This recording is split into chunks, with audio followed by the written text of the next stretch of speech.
where his family lived. Oh, this was home. Yeah, this Was it like a trading place? Yes. What was he trading, Clem?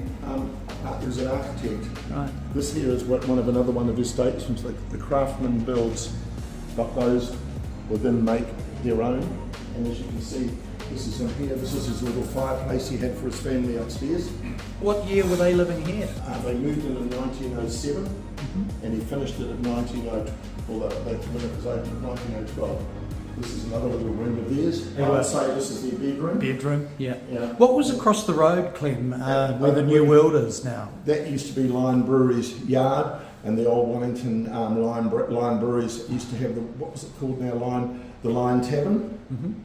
Those, by the way, are 1740. We had them sent back to England and restored. Their original 1740 porcelain. From where? From England.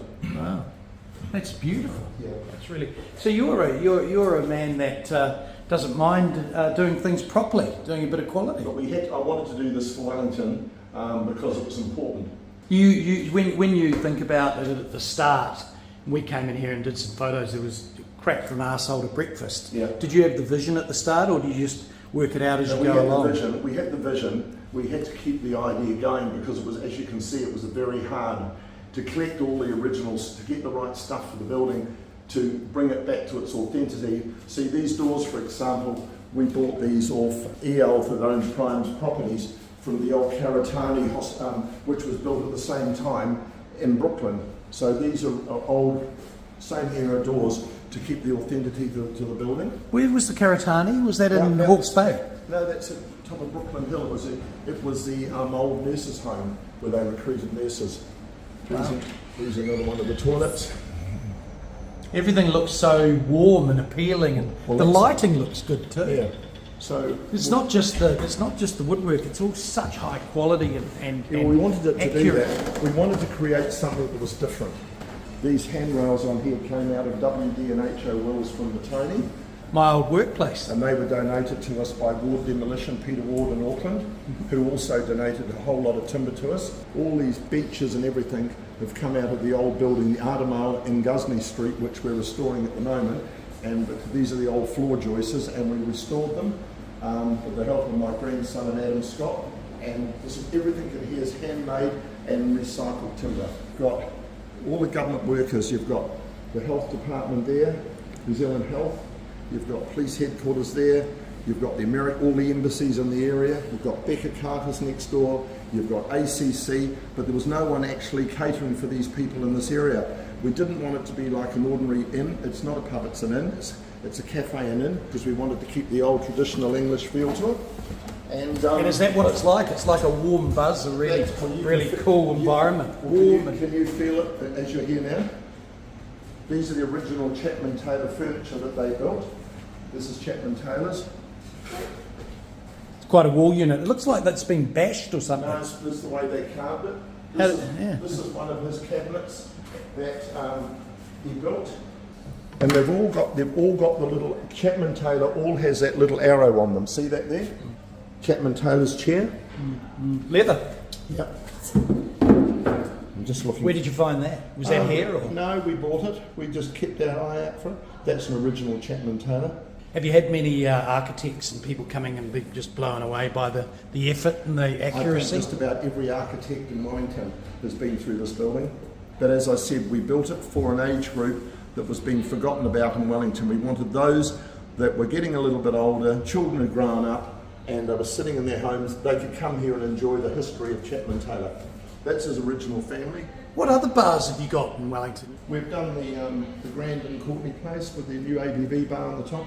We've got JJ Murphy's, which is probably the best Irish bar in New Zealand.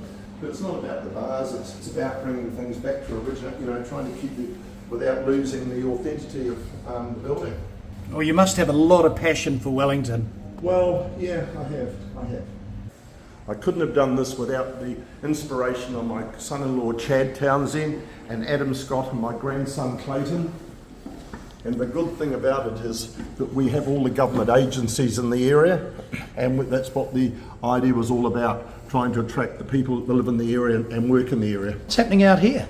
So this is an outdoor area for summer and the winter. We've put the louver system on the roof so we can open and close it during the summer or protect people from the rain.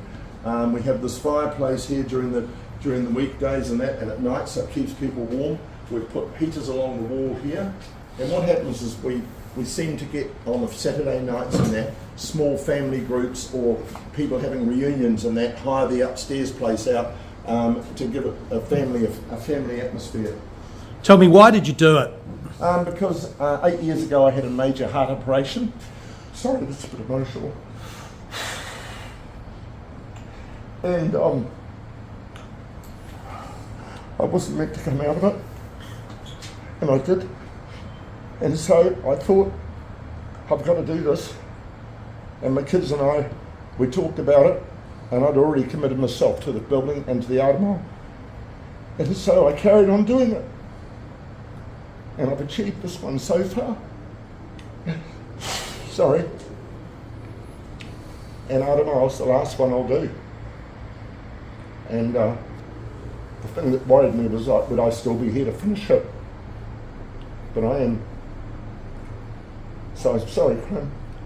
Well, you're giving a lot back to Wellington and have served Wellington for decades, and Wellington wants to say thank you to you for all the good times and the energy that you've brought and the craziness of you. It's okay. It's brilliant what you've created here, and Wellington wants to say thank you. And you do see a bright future for Wellington and your kids and your family and your grandchildren. Yeah, I do. Wow. I do. I think probably the driving force was years ago when I was young. We were brought up with the Waihine disaster. We knew about the Waihine disaster and all the people that got lost in the harbour, and we knew there was a little tug that went out and tried to save everybody.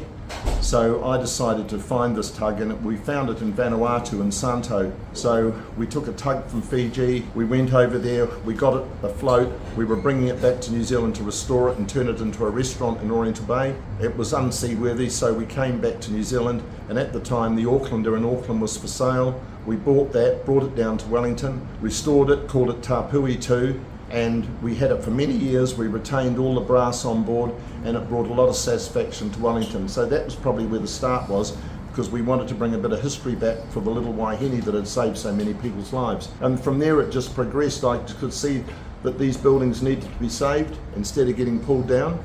Is there any truth to the rumour that you used to have, before cell phones, that you would call every concierge in town and give them the old wind up every night to send them to come over to your tugboat? Every single night that we had the tugboat on the bay, I would ring every motel and hotel in New Zealand, in Wellington, talk to every front of house and concierge and tell them we had tables available. So that way we retained a very good clientele, and everybody they used to enjoy it because they were visitors to Wellington. The tugboat was sitting in the middle of Wellington Harbour. They knew the history, they would read the history about the tugboat on the bay, the little Tapui, and it worked. So in the end, all the concierge and all the front of house people in every motel in Wellington, we would ring them every single night. Well, Wellington salutes you for your hard work, your hard mahi, and for all the capital you put in, the vision. Thank you for sharing this one with us. Thank you, Clem. I would just like to say one more thing. Graham Bloxham, you've been amazing, mate, what you've done with me. I really appreciate this. Not many people have talked to me about this like this, but you've had the feeling that I've got, and that's why I salute you, Graham, and your team.